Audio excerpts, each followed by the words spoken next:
The Case of the Misaligned Perfectionist. Teresa is a perennial student. She knows a lot about her field, and it's impressive to listen to her speak casually about what she knows. But to her, it's never enough. Besides working full-time, Teresa is working on completing yet another degree or certificate that will give her the confidence to believe she really does know what she's talking about. When she comes to me for a session, she tells me she would like to get her soul and spirit to recognize that she is worthy of being successful in following her passions. She has a job that drains her and lots of creative ideas about how she can help people given all that she knows and has studied. But it's hard for her to believe that she can really do what she dreams of doing and be financially successful doing it. She wants to believe, but the part of her who is insecure and is driving her to always do more, learn more, who berates her when she doesn't know the answer, who expects only perfection, tells her she's not ready, that she won't make it.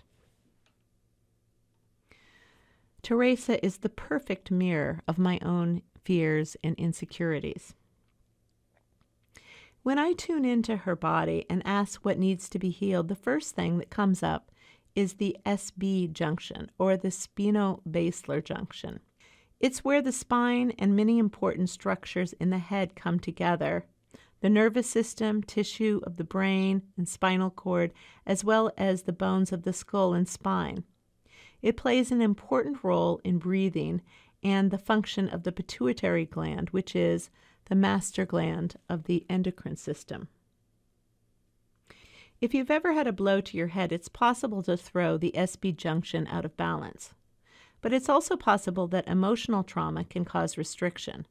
For example, if you've been living in fear of survival or fear of punishment as a child, this also can cause you to develop long-term physical restrictions, like a blow to the head. I asked if there was anything else that needed to be balanced, and I got her hara line. This is a vertical line that runs through the center of the body and into the earth. It intersects what in Chinese medicine is called the dantian, or the energy center of the body, just below the navel.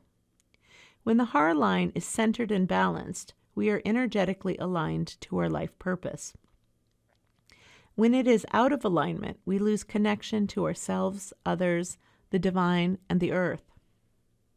So Teresa's body seemed to be asking for a physical and spiritual chiropractic adjustment. If you think about it, the energy of fear is contracting. It contracts us physically. We cower, we freeze, we hold our breath. And if we live in a state of fear, of course it affects our emotions and our perceptions of the world. In Teresa's case, I suspect that there was an emotional trauma in her childhood that threw her physical body out of alignment. Think about how breathing is central to survival, and how if we don't breathe deeply, we live in a state of fight or flight, and this affects our nervous system.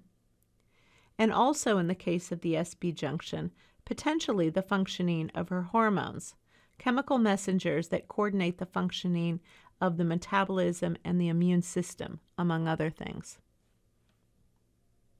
In Teresa's case, this misalignment in her body led her to distrust the world and her capacity to make a living doing what she clearly loves to do.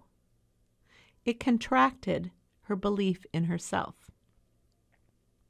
Perfectionism is a strategy to deal with fear. If you feel you are not good enough, you do everything in your power to try to be good enough, to control how others see you, to prove to yourself and to others that you are good enough.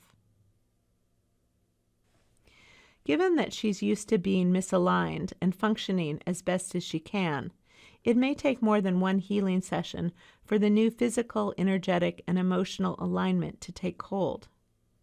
If she has struggled all her life, it may take time to learn new ways of being.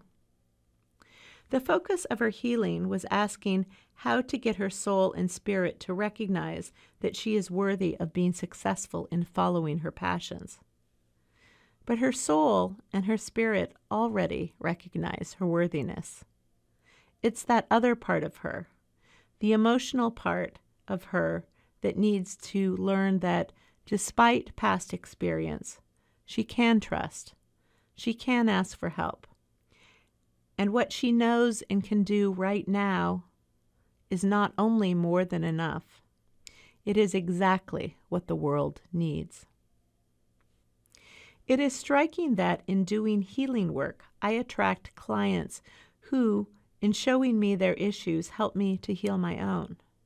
And I'm so grateful. All of the people in our lives are mirrors that show us parts of ourselves we need to see, and many times have trouble recognizing. I believe when you heal yourself, you also help to heal others around you as well.